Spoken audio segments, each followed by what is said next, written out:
gue merasa ini mungkin bisa jadi the next Hyperliquid, walaupun mungkin nggak sebesar Hyperliquid. Gue mewakili pertanyaannya netizen ya, gue tahu apa yang dalam pikiran mereka.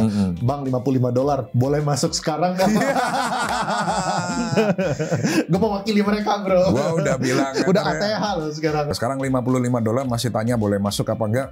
Jawabannya, jadi kalau ditanya, saya melihat kalau Ethereum ini akan pumping, maka sektor berikutnya yang akan kena adalah sektor ini, bro. Apakah seorang Gapre ada rencana untuk melakukan trimming? Jadi kalau ditanya apakah saya akan trimming kalau ada.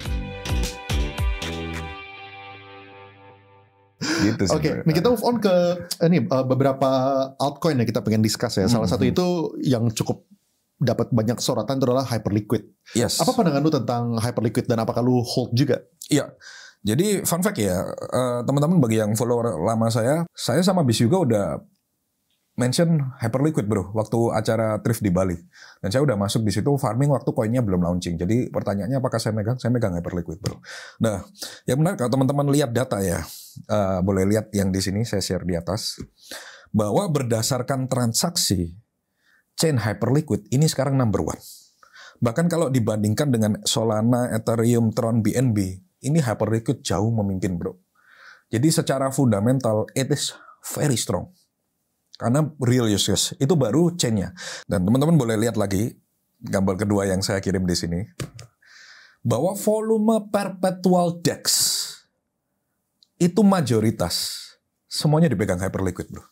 Dan nggak ada yang market share-nya menyamai Hyperliquid. Jadi kalau ditanya apakah ada the next Hyperliquid yang bisa catch up, menurut saya masih sangat panjang.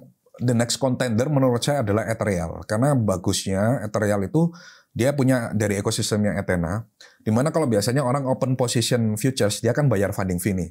Nah kalau di Ethereal dia malah dapat bunga, bro. Mungkin nanti ini jadi salah satu kompetitornya Hyperliquid. Makanya saya kemarin farming Ethereal. Disclaimer on, not financial advice.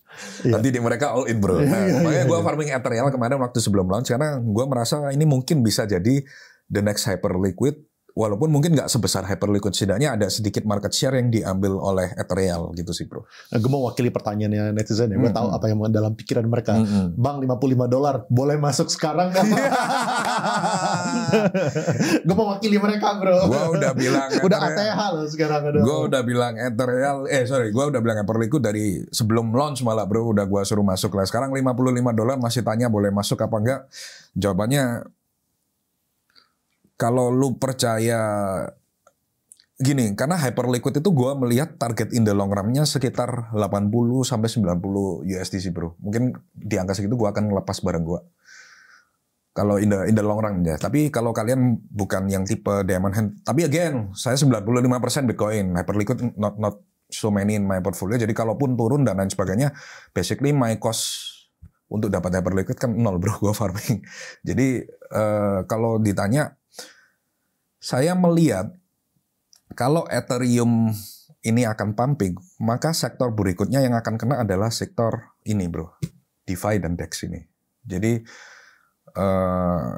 kemarin makanya saya mention, kalau memang Ethereum udah ada, sangat disarankan untuk di sektor DeFi atau DEX untuk investasinya. Jadi kalau $55 Hyperliquid apakah boleh masuk? Kalau in the long run saya percaya sangat possible ke $80-90. Disclaimer on, not financial advice. Dan itu ya, dan itu long run ya, garis bawah tuh. Ya kan 50 ke 80 bukan berarti 50 naik 80, tapi bisa turun dulu. Bisa turun ke 30 dulu, balik lagi naik ke atas gitu. Pendapat Pak Ray tentang XPL sudah pernah di-spill Pak Bis Yugo. Memang kemarin kan saya udah bilang, bro, semua koin yang berkaitan dengan stablecoin will be very good in this quarter. Bahkan sebelum Bis Yugo spill tentang plasma ini kan, kemarin buktinya ENA pumping luar biasa ketika stablecoin UU itu disahkan oleh administrasi Trump. Jadi kalau dibilang plasma apakah a good bet for this short term, itu sangat-sangat good bet. Karena ini berkaitan dengan sektor stablecoin, bro. Dimana ini apalagi ini USDT gitu kan. Jadi kalau ditanya apakah plasma bagus? Bagus. Boleh share nggak sih kayak buat teman-teman terutama yang nggak ngikutin ya apa itu XPL dan apa kaitannya sama maksudnya stablecoin itu apa? Kayak apa sih itu XPL dan bull case-nya apa emang?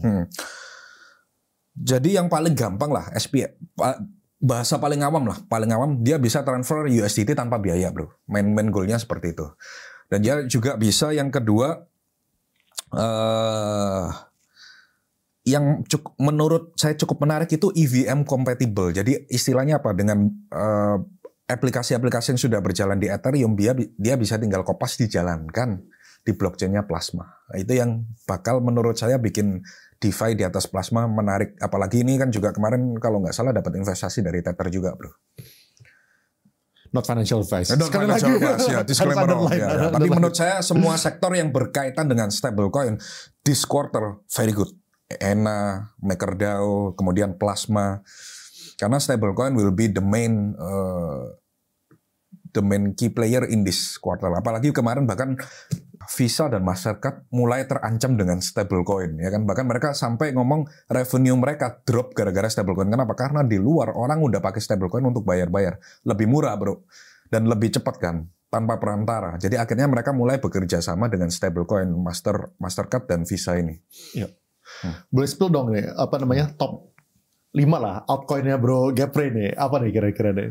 Holdingnya satu, ENA masih holding karena farming ya. Kemudian kedua, Ethereal masih pegang, Hyperliquid juga masih pegang, Doge masih pegang, Ethereum juga masih pegang. Jadi itu top 5 koin yang lagi saya pegang. Itu disortir nggak tuh dari atas ke bawah? Atau enggak, ini urutan aja. Jadi back again, disclaimer on, not financial advice. Iya. Apalagi kan harga belinya Gapre bukan harga beli hari ini gitu ya. Jadi, iya. Tapi itu yang saya pegang dan saya melihat dalam in the long run cukup well. Dan kemarin Plasma juga rencananya masuk dalam jumlah yang ya sedikit lah, menurut saya sedikit punyaan Plasma, nggak apa-apa lah.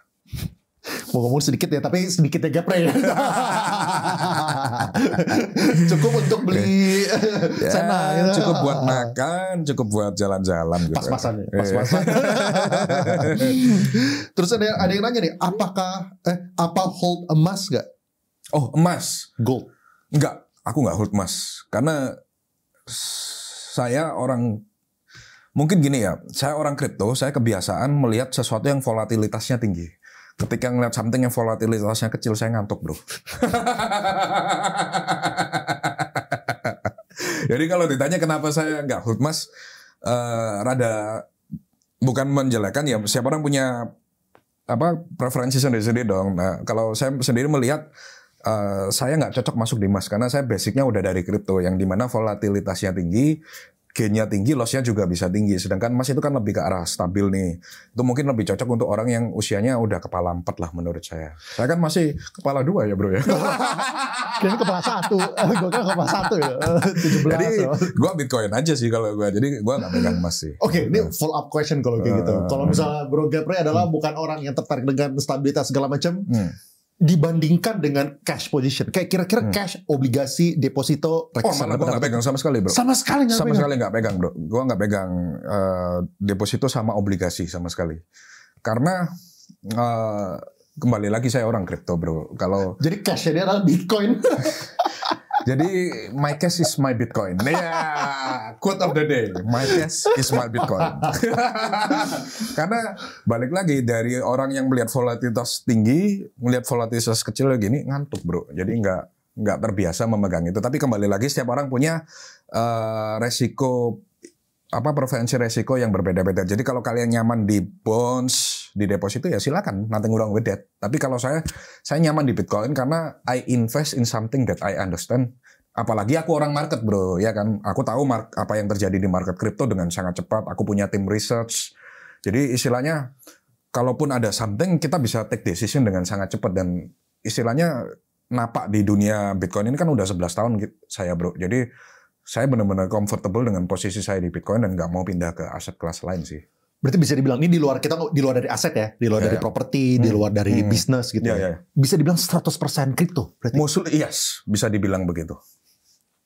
Kecuali buat bayar Grab kali ya, sama isi bensin itu doang. Go big or go home. Oh, sama satu lagi di luar aset ya. Oh iya. Di luar aset ya. Murni Bitcoin. Go big or go home. Disclaimer on not financial advice. Ini pertanyaan selanjutnya nih. Kalau misalnya gitu, apakah seorang Gapre akan ada rencana untuk melakukan trimming kriptonya. Oh, Bitcoin ya? Bitcoin, kripto misalnya di tahun 2025, 2026. Apakah lu akan trimming atau apakah lu lihatnya jangka panjang aja, lu nggak peduli gitu? Itu tadi kayak saya bilang, in the long run there is no top for Bitcoin. Betul. Jadi kalau ditanya apakah saya akan trimming kalau ada terjadi perubahan fundamental. Selama fundamental ini nggak ada perubahan, maka saya nggak akan melakukan trimming. Gitu bro. Dan so far dengan administrasi Trump, apalagi dipegang Trump, 4 tahun ke depan kalau trimming sekarang ya it is very not wise bro untuk ngelawan Presiden Trump kan. Istilahnya dia orang kaya, orang pintar, dia aja beli masa lu jual gitu. Very interesting, menarik. Oke, ini ada yang nanya selanjutnya, kenapa bisa mau invest di Paddle? Ya. Jadi kemarin memang ini di luar thrift dan gak ada hubungan dengan thrift dan crypto ya. Ini memang funds pribadi.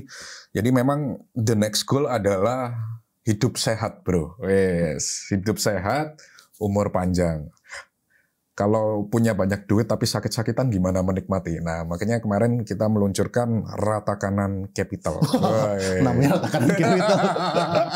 PT-nya juga itu, Rata Kanan namanya. Nah, kalau misalnya itu khusus untuk orang-orang yang emang bisa Rata Kanan ya. Lu jangan namain Rata Kanan, tapi pas-pasan. Gak cocok nanti. Karena sesuai dengan moto kita kan, go big or go home. Makanya namanya Rata Kanan Capital. Jadi kita memang fokus di dunia kesehatan dan investasi pertama kita kebetulan kemarin di Jungle Paddle. Dan the next mungkin kita akan berinvestasi di berbagai macam sektor kesehatan. Jadi nggak only di Paddle aja sih bro. Jadi tujuannya memang supaya karena to be honest, Indonesia sekarang untuk sektor kesehatan masyarakat itu awareness tentang kesehatan masih jauh dengan luar bro. Jadi kayak mungkin nggak dari makanan sehat, kemudian dari gaya hidup sehat, kemudian bebas penyakit di usia tua. Nah, ini yang saya mau capai dengan Rata Kanan Capital dan supaya masyarakat Indonesia ini hidupnya masa tuanya nggak penyakitan. Tahu nggak bro, BPJS itu paling besar biaya untuk pengobatan penyakit apa? Diabetes? Betul bro. Itu bro. Banyak orang nggak aware itu. Makanya kita mau fokus di kesehatan supaya kita punya duit, kita bisa menikmati gitu. Pertanyaan gini, dan masyarakat juga bisa hidup tambah sehat. Pertanyaan gini, kalau misalnya ada bisnis yang prospektif, tapi bukan di kesehatan, lu tertarik juga untuk masuk? Saat ini masih fokus saya di kripto sama kesehatan dulu, bro. Menarik. Iya. Jadi benar-benar fokus spesifik kesehatan. Kalau di luar kan udah ada bilioner yang lakukan namanya Brian Johnson. Oh iya, iya. Mungkin saya versi mininya Brian Johnson lah. Kemarin kita udah mulai cek-cek bahkan not financial advice, lagi juga bukan apa bro namanya sugesti bukan anjuran kesehatan, Saya juga udah melihat berbagai macam stem cell ya yang juga kita akan bawa ke Indonesia istilahnya. Jadi kita memang benar-benar fokus di industri kesehatan sih. Menarik ya, bro. Maksudnya menariknya kayak sampai ke stem cell. Berarti lu lu cari operator lah yang jago. Betul. Ini lu carinya berarti bisnis yang udah established atau orang yang ex profesional mana dan dia mau mendirikan bisnis itu lu welcome juga. Everything bro. Jadi kalau kita lihat dari Rata Kanan Capital selama itu berkaitan dengan kesehatan, hidup sehat, anti-aging, we will invest. But mostly kita lihat yang kayak Jungle Paddle kemarin kan yang di Surabaya itu paddle terbesar di Surabaya dan the leading paddle operator di Surabaya gitu loh. Jadi kenapa kita invest? Karena juga okupansinya sampai 100% kan itu dia. Iya. Tapi kalau misalnya lu melewati itu ya, kayak apakah kayak gini? Misalnya ya, kayak lu gimana cara membedakannya? Misalnya kayak paddle ya, itu tuh sebuah hal yang hype sementara atau itu tuh sebuah yang long term. Lu gimana cara membedakannya? Apalagi lu kan bukan yang kayak deep dive. Beda sama kripto gitu. Kalau misalnya gitu lu everyday di sana. Justru sekarang gara-gara invest di paddle, gue jadi sering main paddle bro. Bahkan koleksi raket paddle Lamborghini ya kemarin. Jadi gue melihat bahwa paddle ini bukan jadi cuma olahraga tapi jadi status sosial bro. Karena untuk masuk bermain paddle ini kalangannya udah kalangan middle up. Jadi di tempat paddle kita yang kita invest dan juga bakal ada beberapa lagi yang kita umumin, itu mereka akan membuat lapangan paddle ini bukan tempat olahraga tapi seperti tempat status sosial bro. Jadi orang bisa ketemu dengan orang lain, mereka bisa networking. Jadi saya melihat bahwa paddle itu sekarang bukan cuma sebagai olahraga, tapi sebagai status sosial dan tempat networking bro. Dan kalau dilihat apakah ini hype-nya bakal habis? Saya melihat dalam 3-5 tahun ke depan bakalan sustain. Kenapa? Karena Nike belum masuk bro masih. Kalau Nike masuk, then it's gonna be bigger lagi. Kemudian kedua, ini juga masih belum masuk di cabang Olimpiade bro. Ya kan? Jadi maksudnya room to grow-nya juga masih ada. Dan yang fun fact yang menarik lainnya tentang padel. Ini kenapa saya tahu padel? Karena saya investasi padel bro. Padel ini udah ada di luar negeri sejak 1980 bro. Jadi kalau di Eropa dan lain sebagainya ini udah jadi olahraga yang common lah. Mungkin di Indonesia baru masuk sekarang. Dan kalau kita melihat juga secara jumlah pemain berdasarkan himpunan padel ya, pengusaha padel, jumlah pemain padel saya lupa kemarin dikasih berapa, itu naiknya luar biasa drastis bro. Bahkan jumlah lapangan yang akan buka itu sekitar 100 something, itu masih nggak memadai dengan pemain padel yang ada di Indonesia bro. Kita lanjut tentang Thrift nih, soalnya kan kemarin baru dapat investment dari Maxi Venture. Maxi Ventures gitu kan. Maxi Ventures.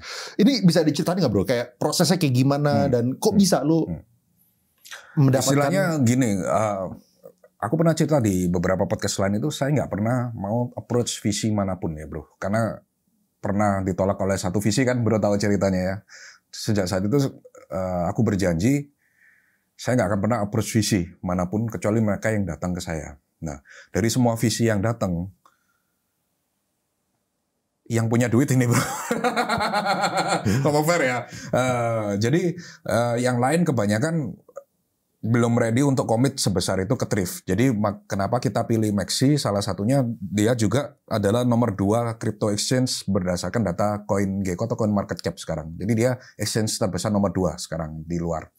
Nah kemudian ketika dia masuk ke Thrift, satu dia cocok dengan valuasi kita yang which is itu 3,2 triliun. Kemudian ketiga dia dananya ready, nggak cuma omong doang. Dan kemudian yang kita lihat yang kita bisa pinjam adalah bantuan teknologi dari mereka. Karena mereka kan operate exchange dengan skala yang sangat besar.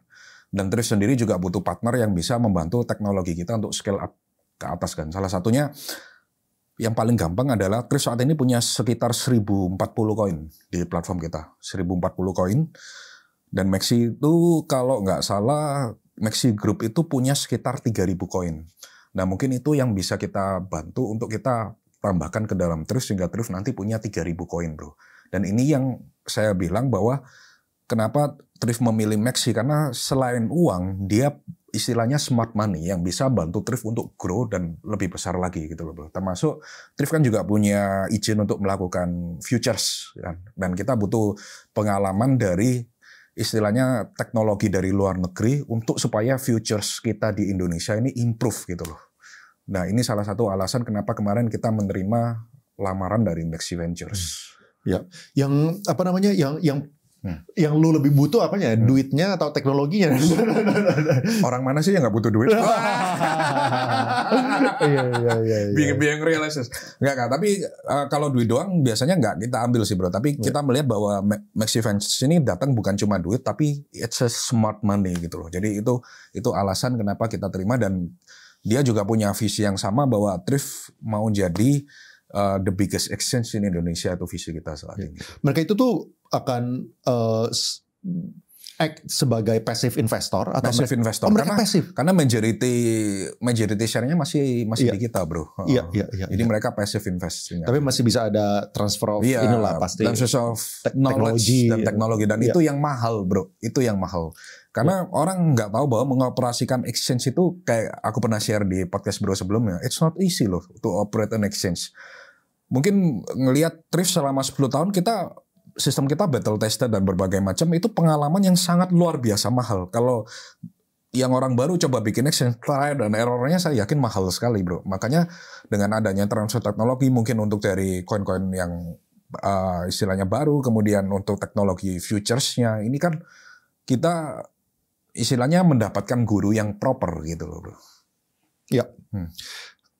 Kapan Thrift IPO kok? Ini dari Crypto Wave sendiri nanya. Dari Crypto Wave. Mau ikutan pencet bell kayaknya.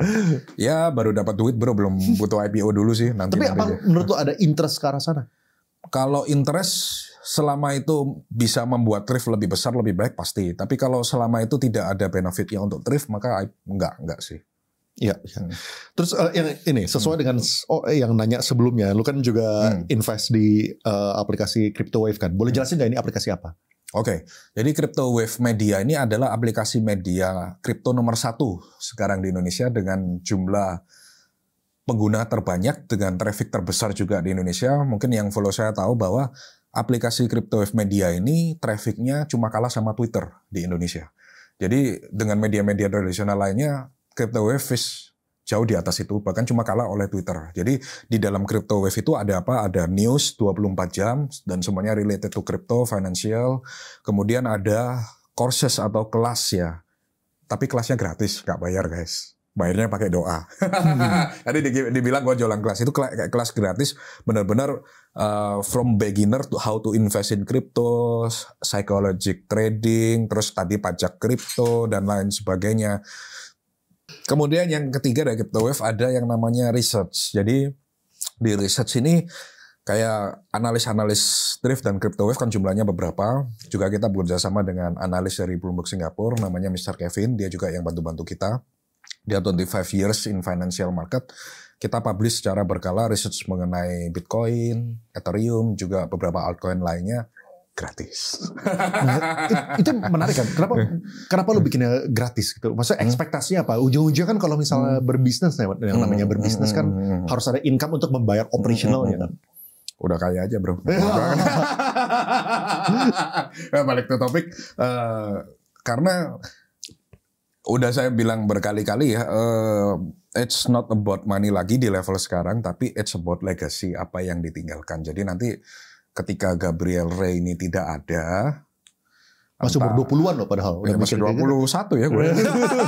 Udah mikirnya udah tidak ada. Iya, entah pensiun, entah ya umur kan di tangan Tuhan ya bro ya.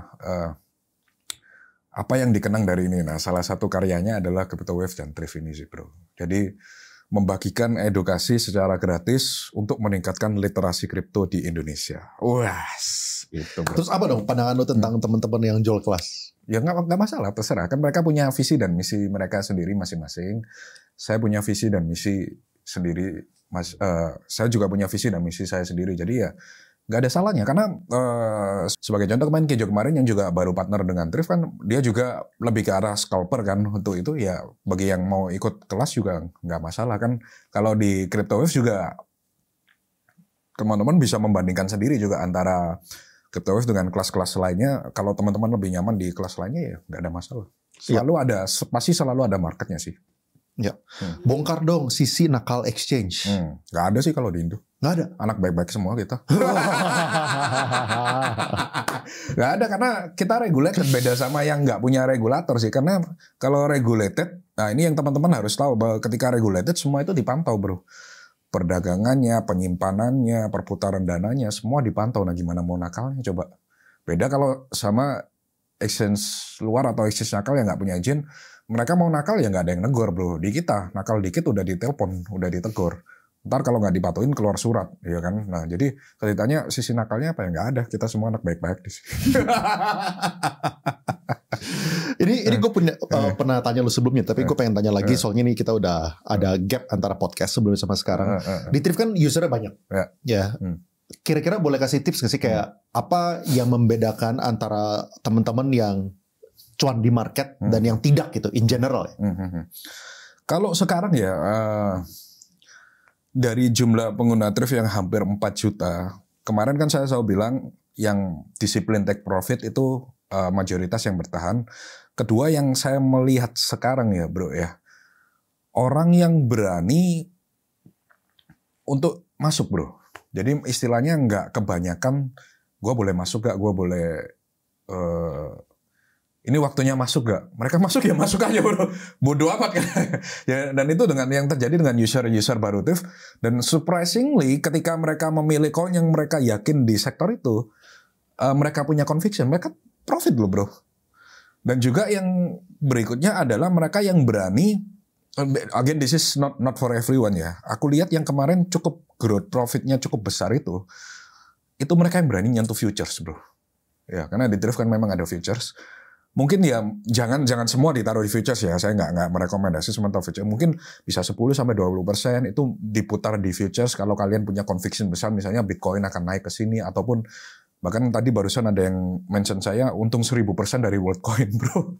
When it's come around on financial advice, salah satu pertumbuhan yang paling cepat gue lihat itu adalah orang yang pakai futures, bro. Tapi dengan disiplin ya, maksudnya dia tahu kapan harus cut loss, dia tahu kapan harus take profit gitu. Dan sizingnya. Iya, dan sizingnya benar-benar. Jangan masukin 100% ke futures, sebagai belum ngerti. Betul, gitu. Betul. Aku lihat dari semua nasabah-nasabah yang untung ini, dan yang terakhir bro, mereka yang disiplin punya Bitcoin di portofolionya. Jadi bukan mereka yang sama sekali nggak pegang Bitcoin dan all in di altcoin semua 100%. Itu kebanyakan rata-rata KO ya. sebelum market belum selesai udah KO duluan. Kan saya udah bilang berkali-kali, kalau ada guru yang bilang all in di satu altcoin, you click unfollow. Karena that's the reality, bro. Karena mau gimana pun Bitcoin is the father of all coin. Lu harus punya istilahnya jangkarnya dulu, supaya kalaupun ada arus ke kiri, ke kanan, lu udah ada jangkarnya dulu gitu. Dan jangkarnya ini 70-80% dari Bitcoin. Mungkin ada yang mau sedikit muda 50% Bitcoin, itu nggak masalah juga. Tapi yang penting lu harus punya Bitcoin. Jangan sampai lu invest di kripto, Bitcoinnya zero, bro. Itu yang menurut saya pengajaran yang paling keliru sih, bro. Oke. Ini pertanyaan pribadi nih. Kenapa suka naik Ferrari biarpun pantat jadi sakit? Gue mendingan pantat sakit tapi Ferrari daripada daripada naik sepeda. Sebenarnya dari semua mobil koleksi paling suka naik Revuelto sih, bro, benernya. Karena paling comfortable. Yang lainnya kan track car ya. Jadi rada keras, dan tapi kenapa kalau naik Ferrari ya kadang harus manasi mobilnya aja, bro. Kalau nggak dipanasin ntar ada aja sensornya yang bunyi gitu kan, jadi dipakai. Tapi kalau ditanya mobil favorit untuk harian saat ini, pakai Revuelto untuk harian. Hariannya ya. Kedua setelah Revuelto yang paling sering dipakai sekarang Senna sih. Senna mungkin hampir tiap Jumat atau Sabtu gitu dipakai. Kilometer berapa tuh? Naik kayak ke lu langsung naik ya. Langsung 10x deh. Udah nggak peduli kilometer sih. Kan beli untuk dinikmati ya. Untuk umur 20-an mending perbanyak pengalaman kerja atau naikin skill dari sertifikasi atau kelas. Gimana? Perbanyak kerja? Untuk umur 20-an mending perbanyak pengalaman kerja atau naikin skill dari sertifikasi atau kelas. Apa bedanya, bro? Perbaikin mungkin ini kali, kalau misalnya perbanding, yang menurut gue sih harusnya it's not an either or ya, bukannya lu kerja atau kelas. Kan harusnya kan mungkin ini kali ya. Mungkin gini kali, kalau misalnya gue putar ya pertanyaannya, perbanyak pengalaman kerja atau kita ngomongin S2 deh. Kalau misalnya kalau kita fokus misalnya, aku sih lebih prefer dari S1 langsung kerja, bro. Langsung kerja, bro. Karena mungkin saya orang lapangan ya. Saya melihat sebagus apapun teorimu, teori tidak seindah dengan apa yang ada di lapangan. Jadi quote of the day ya guys, mau teorimu sebagus apapun di lapangan bakalan beda. Jadi gue udah ngeliat banyak banget teman-teman yang S3 lah dan lain sebagainya. Bahkan di Thrift kita pernah rekrut salah satu programmer S3, bro, dari luar. Tapi begitu dilempar masuk ke dalam Thrift yang operasi IT-nya kompleks, itu kalah dengan yang lulusan S1, bro. Kenapa? Karena kembali lagi, teori tidak seindah dengan apa yang ada di lapangan. Jadi kalau ditanya kerja dulu atau lo tanya S2, gue bilang kerja dulu. Itu yang paling penting. Siapa sosok yang paling berpengaruh dalam hidup dan apa alasannya? Saya merasa yang paling berpengaruh tentu Tuhan Yesus sih, bro. Yes. Satu, karena kalau mungkin bukan dari Tuhan, I will not be someone. I will be nobody without God. Jadi paling berpengaruh itu Tuhan. Kemudian kedua, ketika kita sudah memegang uang, yang membuat kita tetap rendah hati itu dari Tuhan, bro. Karena ya mungkin sedikit intermezzo ya. Kalau kita punya duit banyak, kalau tidak dibarengi dengan rasa takut akan Tuhan, kita akan jadi orang yang sangat sombong, bro. Sangat sombong itu artinya apa? Kita punya gengsi, kita punya pride, kita memandang orang itu udah jadi sebelah mata, dan itu sangat bahaya. Orang kaya yang punya ego itu orang yang sangat bahaya. Kalau gue salah, gue pasti minta maaf, bro, karena udah di ajaran gue kita harus rendah hati. Jadi kalau salah ya salah, minta maaf. Dan saya nggak pernah merasa melihat orang itu, oh ini lebih rendah dari gue nggak pernah bro. Karena di ajaran gue semua orang setara, don't care about the money or everything. Dan itu menurut saya salah satu yang kenapa ketika saya ketemu orang dan lain sebagainya, saya nggak pernah merasa, oh gue di atas ini, gue nggak pernah bro. Harus sejajar. Ya, apakah ada kejadian yang mengubah hidup lo? Oh ini aja, waktu gue ditolak visi itu bro. Itu sakit hati pertama gue sama visi. Bukan sakit hati, tersinggung. Karena kita kan udah siapin pitch deck dan lain sebagainya. Sampai saya promise to myself, saya nggak akan approach visi manapun kecuali mereka yang datang ke saya, bro. Itu yang akhirnya kenapa cuma Maxi yang bisa masuk ke kita. Karena dia yang datang duluan dan dia datang dengan bawa duit dan segala macam offernya. Maxi Ventures, by the way. Ya. Kesalahan terbesar apa yang Bro Gabriel Ray lakuin selama di financial market? Satu kali ya, ada apa? Kebetulan karena aku sangat konservatif, jadi selama 11 tahun di market itu sangat konservatif dengan 100% porto di kripto ya. 100% almost di Bitcoin ya. Jadi almost gak ada salahnya sih bro. Yang gue paling pernah salah itu cuma satu, salah main smart contract aja bro. Gue gak hati-hati gitu bro. Jadi waktu belajar smart contract Ethereum kan pertama kali gue otak-atik. Nah ada salah satu yang gue keliru, akhirnya ya Ethereumnya gue anggap burn lah istilahnya. Selain itu yang kalau di financial market belum ada lagi sih bro. Kalaupun dulu saya main futures, ya pasti ada ruginya, ada untungnya. Saya pemain futures dulu waktu porto saya belum sebesar ini ya. Karena futures itu memang bagus untuk mengembangkan porto. Tapi kalau ditanya apakah salah bermain futures, nggak, karena sangat-sangat konservatif dan leverage sama marginnya juga tertata dengan rapi sih bro. Ya. Someday, Ko Gabriel ditawarin masuk politik. Apakah Ko Gabriel mau? Wis, dengan dinamika yang terjadi baru ini. Jadi menteri pendidikan mungkin atau enggak sih. Saya nggak tertarik dunia politik sama sekali sih. Mending pengusaha aja sih. Boleh tanya kenapa ya? Kenapa dong? Ya dilihat aja dinamika yang terjadi barusan sekarang. Saya mencari hidup yang damai sejahtera dan jadi pengusaha aja lah. Gitu. Tapi kalau teman-teman yang di politik ya banyak lah. Udah kaya, kalau misalnya ada cewek yang godain gimana? Oh, ya kita tutup mata aja bro. Sudah cukup dengan apa yang kita punyai. Cheers. Mungkin pesan-pesan dulu terakhir untuk teman-teman yang mau baru masuk ke kripto. Step awalnya kayak gimana? Mungkin buat beginner mereka harus fokusnya di mana, dan kalau misalnya ya cuma bagi dua lah, beginner yang baru mau mulai masuk sama orang yang udah mungkin pengalaman 6-12 bulan, apa yang mereka tidak boleh lakukan supaya mereka jangan sampai mengalami financial loss gitu. Pengen cepat kaya bro. Ini salah satu mindset yang bikin orang paling banyak rugi di kripto. Dan kedua karena kenapa banyak influencer yang ngajarinya salah bro. Makanya choose your mentor wisely. Contoh influencer yang salah, yang ngajarin salah itu ciri-ciri khasnya kayak gimana? Ya lo tahu sendiri. Gue nggak tahu di sosmed ya. Oke kalau gini deh, yang benar kayak gimana? Kayak Gabriel Ray. Kan gue selalu bilang di sosmed kan, jangan lihat saya punya hypercar banyak, tapi teman-teman harus lihat juga perjuangannya selama 11 tahun gimana. Ini tidak datang dengan instan loh.